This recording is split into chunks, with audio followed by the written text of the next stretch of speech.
नमस्कार।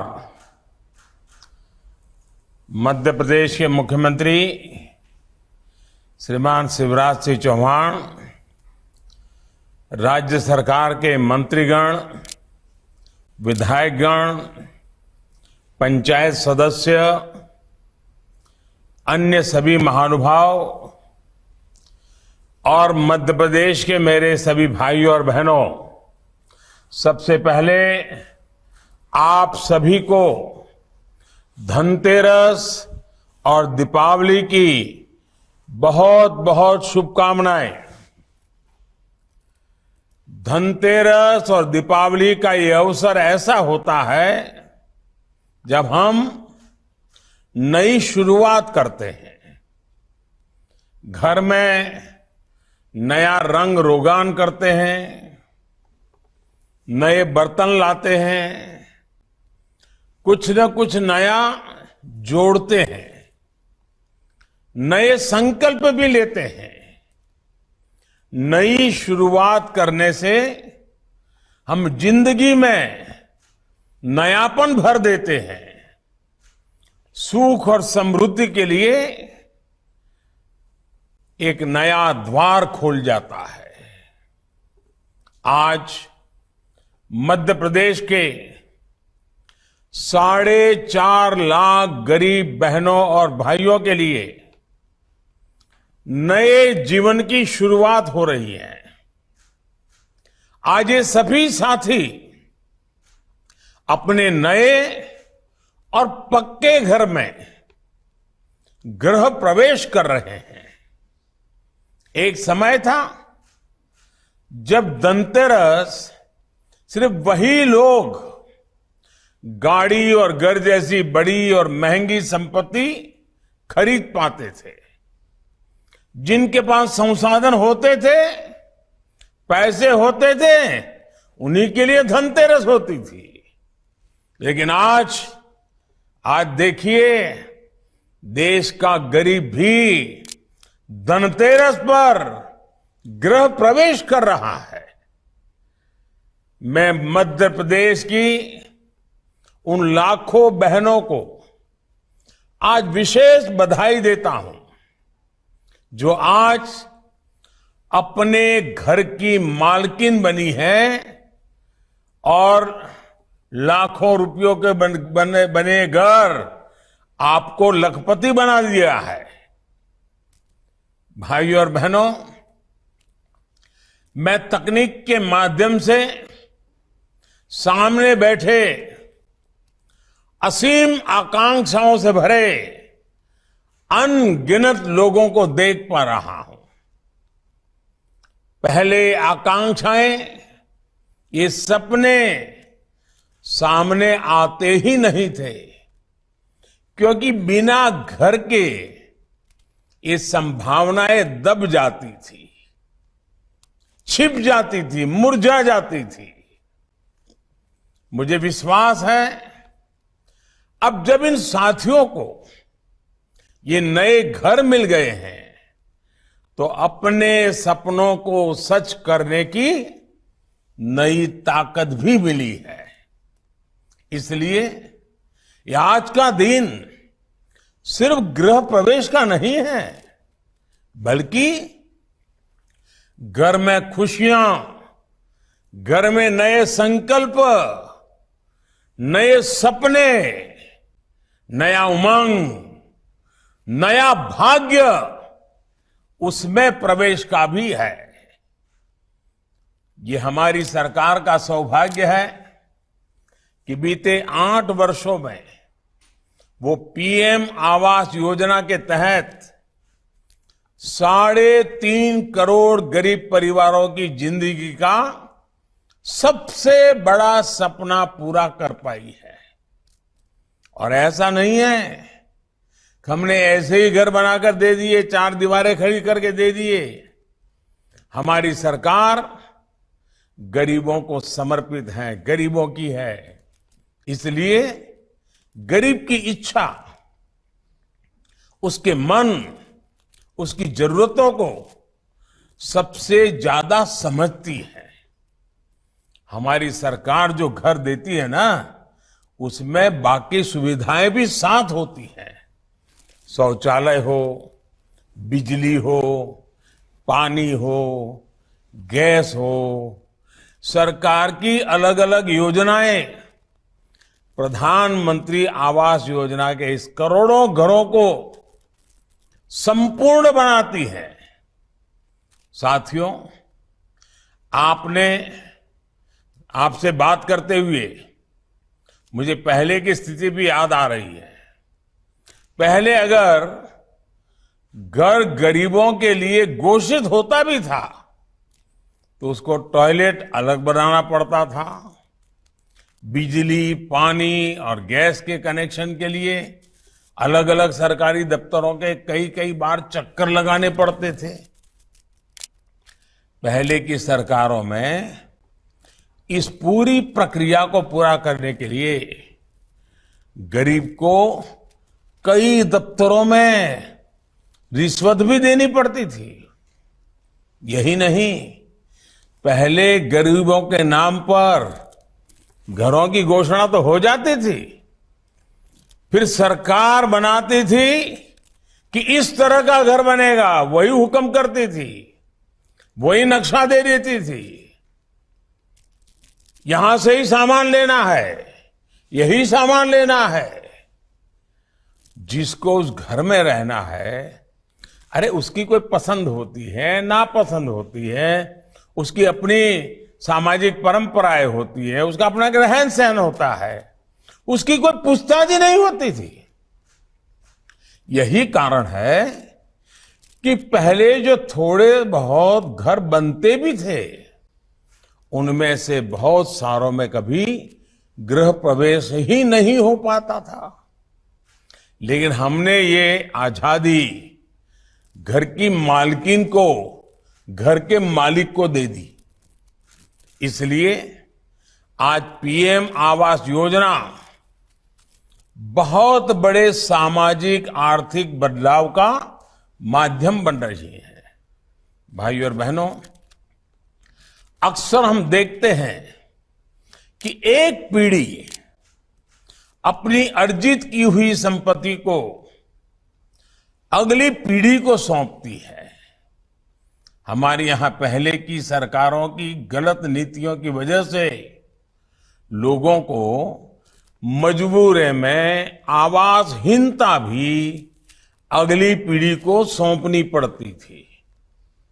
और जो संतान पीढ़ियों के इस कुचक्र को तोड़ती थी, उसका बहुत गुणगान होता था, गौरवगान होता था। मेरा सौभाग्य है कि देश के सेवक के तौर पर, देश की करोड़ों माताओं की संतान के तौर पर मुझे अपने करोड़ों गरीब परिवारों को इस कुचक्र से बाहर निकालने का मौका मिला है। हमारी सरकार हर गरीब को अपनी पक्की छत देने के लिए दिन रात काम कर रही है। इसलिए आज इतनी बड़ी संख्या में ये घर बन रहे हैं। मध्य प्रदेश में भी पीएम आवास योजना के तहत करीब 30 लाख घर बनाए जा चुके हैं। अभी 9-10 लाख घरों पर काम चल रहा है। साथियों, लाखों बनते हुए घर देश के कोने कोने में रोजगार के अवसर भी बना रहे हैं। आज सुबह जब मैं रोजगार मेले के कार्यक्रम में था तो मैंने खास कहा था कि मैं शाम को ये गृह प्रवेश कार्यक्रम में जाने वाला हूं और उसके साथ भी रोजगार कैसे जुड़ा है वो मैं पूरा बताने वाला हूं। साथियों, आप भी जानते हैं, जब घर बनते हैं तो कंस्ट्रक्शन से जुड़ा मटेरियल जैसे ईंट, सीमेंट, रेत, बजरी, स्टील, रंग रोगन, बिजली का सामान, टॉयलेट सीट, नल पाइप, इन सब चीजों की डिमांड बढ़ती है। जब ये डिमांड बढ़ती है तो इन मटेरियल को बनाने वाली फैक्ट्रियां ज्यादा लोगों को रखती हैं, ज्यादा ट्रांसपोर्ट वालों की जरूरत पड़ती है, उनको लगाती हैं। जहां ये सामान बिकता है उन दुकानों में भी लोगों को रोजगार मिलता है। और सतना से बेहतर इसको कौन समझ सकता है। सतना तो चूना पत्थर के लिए, सीमेंट के लिए भी जाना जाता है। घर बनते हैं तो सतना के सीमेंट की डिमांड भी बढ़ जाती है। घर बनाने के काम से जुड़े श्रमिक, मिस्त्री, बढ़ई, प्लम्बर, पुताई, फर्नीचर बनाने वाले, उनको भी ढेर सारा काम मिलता है। मुझे बताया गया है कि मध्य प्रदेश में ही 50,000 से अधिक राजमिस्त्री प्रशिक्षित किए गए हैं। इनमें से भी 9-10 हजार हमारी माताएं बहनें, लोग उसे राजमिस्त्री भी कहते हैं, लोग उसे रानी मिस्त्री भी कहते हैं। यानी हमारी बहनों को एक नई कला, रोजगार के नए अवसर से जोड़ने का कितना बड़ा काम पीएम आवास योजना के माध्यम से हो रहा है। वरना पहले तो निर्माण के क्षेत्र में बहनों को सिर्फ अनस्किल्ड लेबर यानी अकुशल श्रमिक ही मान लिया जाता था। मध्य प्रदेश में ही अभी तक 22,000 करोड़ रुपए इन घरों को बनाने में खर्च हुए हैं। अब आप भी सोच सकते हैं 22,000 करोड़ गए कहां। घर बना, लेकिन जिन पैसों से घर बना ना, वो पैसे मध्य प्रदेश के अलग अलग कामों में गए, लोगों के घरों में गए, लोगों की दुकान चलाने वालों को मिले, कारखाना चलाने वालों को मिले, ताकि लोगों की आय बढ़े। पहले का अर्थ ये है, ये घर सबके लिए तरक्की लेकर आ रहे हैं। जिसको घर मिलता है उनको भी तरक्की होती है, और जिस गांव में घर बनते हैं उन गांव वालों की भी तरक्की होती है। भाइयों और बहनों, पहले की सरकारों और हमारी सरकार में एक बहुत बड़ा फर्क है। पहले की सरकारें गरीब को तरसाती थी, उसे अपने दफ्तरों में चक्कर लगवाती थी। हमारी सरकार गरीब के पास खुद पहुंच रही है। हर योजना का लाभ गरीब को मिले, इसलिए अभियान चला रही है। आज हम सेक्चुरेशन की बात कर रहे हैं, यानी जन कल्याण की हर योजना का लाभ 100% लाभार्थियों तक कैसे पहुंचे। कोई भाई भतीजावाद नहीं, कोई तेरा मेरा नहीं, इसको देना इसको नहीं देना, कुछ नहीं। जिसका हक है सबको देना। पक्के घर सबको तेजी से मिले, गैस हो, बिजली कनेक्शन हो, पानी के कनेक्शन हो, आयुष्मान भारत के तहत 5 लाख रुपए तक का मुफ्त इलाज हो, ये सबको तेजी से मिले। अच्छी सड़कों, अच्छे स्कूल कॉलेज और अच्छे अस्पतालों तक सभी की पहुंच हो। गांव गांव ऑप्टिकल फाइबर तेजी से पहुंचे। हम इसके लिए दिन रात मेहनत कर रहे हैं। आखिर हमें ये जल्दी क्यों है, इतनी अधीरता इसके लिए क्यों है? इसके पीछे अतीत का एक बहुत बड़ा सबक है। ऐसी हर मूल सुविधाओं को बीते अनेक दशकों तक लटकाए रखा गया। देश की एक बहुत बड़ी आबादी इन्हीं मूल सुविधाओं के लिए संघर्ष करती थी। उसके पास बाकी चीजों के बारे में सोचने की फुर्सत भी नहीं थी। इसलिए गरीबी हटाने के हर वादे, हर दावे, वो सिर्फ राजनीति के दांव हुआ करते थे, वो किसी के काम नहीं आए। सेनापति चाहे कितना भी जोश भरे, लेकिन अगर सैनिकों के पास लड़ाई के लिए मूल सुविधाएं ही नहीं होगी, तो युद्ध जीत पाना असंभव होता है। इसलिए हमने गरीबी को परास्त करने के लिए, गरीबी से बाहर निकलने के लिए, हमने उन मूल सुविधाओं से देश के हर नागरिक को तेजी से जोड़ने का निश्चय किया। अब सुविधाओं से युक्त होकर गरीब तेजी से अपनी गरीबी कम करने के लिए प्रयास कर रहा है। और तो मैं कहूंगा, ये जो घर आपको दिया है ना, वो सिर्फ रहने, खाने, पीने, सोने की जगह है, ऐसा नहीं है।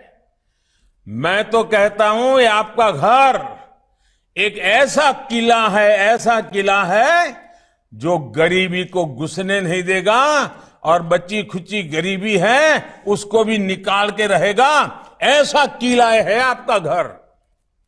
भाइयों और बहनों, बीते अनेक महीनों से केंद्र सरकार 80 करोड़ से अधिक देशवासियों को इसलिए मुफ्त राशन दे रही है ताकि वैश्विक महामारी के समय में उसे भूखमरी का सामना ना करना पड़े। इसके लिए केंद्र सरकार अभी तक पीएम गरीब कल्याण अन्न योजना पर 3 लाख करोड़ रुपए से अधिक खर्च कर चुकी है। और मैं आपको एक और बात बताना चाहता हूं। जब टैक्स पेयर को लगता है, जो देश का खजाना भरते हैं, कर देते हैं, जब उसको लगता है कि उसका पैसा सही जगह खर्च हो रहा है, तो टैक्स पेयर भी खुश होता है, संतुष्ट होता है और ज्यादा टैक्स देते रहता है। आज देश के करोड़ों टैक्स पेयर को ये संतोष है कि कोरोना काल में करोड़ों लोगों का पेट भरने में मदद करके वो कितनी बड़ी सेवा का काम कर रहा है।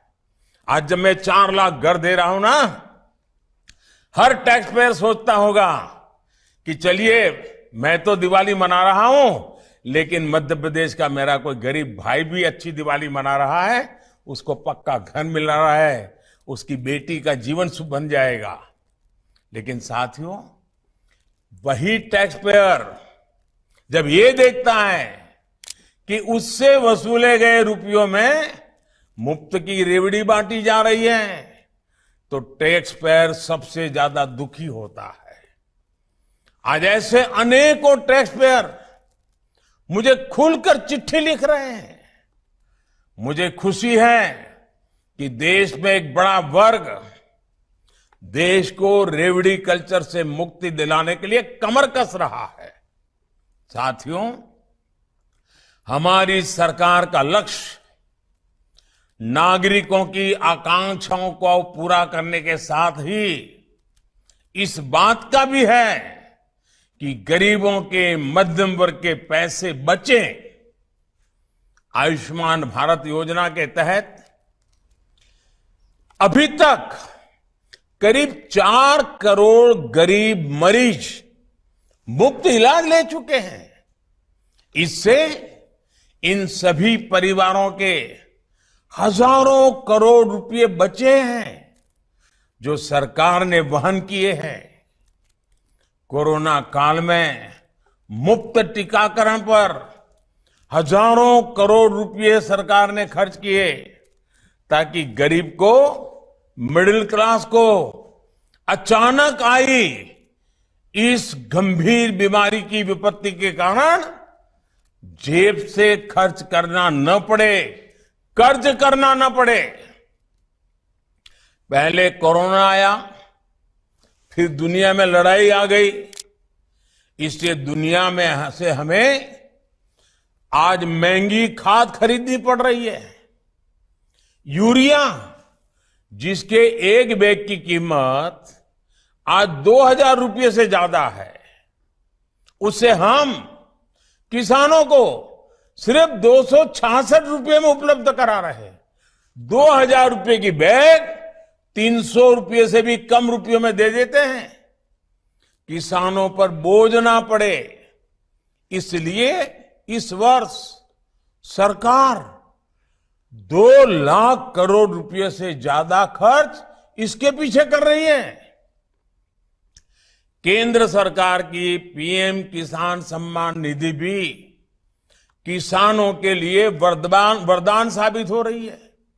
आपने देखा होगा, कुछ दिन पहले ही जो 16,000 करोड़ रुपए उसकी जो किस्त भेजी थी, वो हर लाभार्थी किसान तक पहुंच गई, फौरन पहुंच गई, दूसरी मिनट। अभी 2 लाख करोड़ रुपए से अधिक किसानों के बैंक खाते में हमारी सरकार ने जमा कराए हैं। और ये मदद तब पहुंची है जब बुआई का समय होता है, जब खाद के लिए, दवाओं के लिए किसानों को जरूरत होती है। किसान फसल बेचते हैं तो पैसा भी अब सीधे बैंक अकाउंट में आता है। मनरेगा का पैसा भी सीधा बैंक खाते में जाता है। यहां तक कि हमारी गर्भवती माताओं को जब अच्छे खाने की सबसे अधिक जरूरत होती है, तब मातृ वंदना योजना से हजारों रुपए सीधे उन तक पहुंचते हैं। भाइयों और बहनों, ये सब कुछ अगर सरकार आज कर पा रही है तो उसके पीछे सबसे बड़ा कारण है सेवा भाव, आप सबके प्रति समर्पण। और कोई कितनी ही हमारी आलोचना करे, हम गरीबों का भले करने की राजनीतिक इच्छा शक्ति से,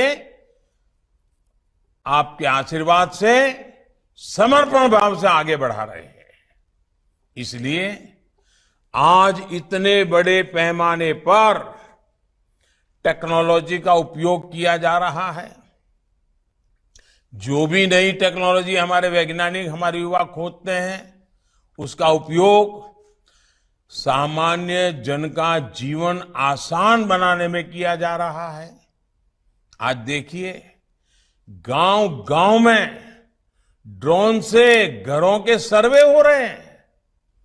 पहले जो काम पटवारी करते थे, रेवेन्यू डिपार्टमेंट के कर्मचारी करते थे, अब वही काम टेक्नोलॉजी से ड्रोन आकर के कर देता है। देश में पहली बार स्वामित्व योजना से गांव के घरों के नक्शे बनाए जा रहे हैं और ग्रामीणों को स्वामित्व के प्रमाण पत्र दिए जा रहे हैं, ताकि सीमा के विवाद ना हो, घर पर कोई अवैध कब्जा ना कर सके और जरूरत पड़ने पर बैंकों से लोन भी मिल सके।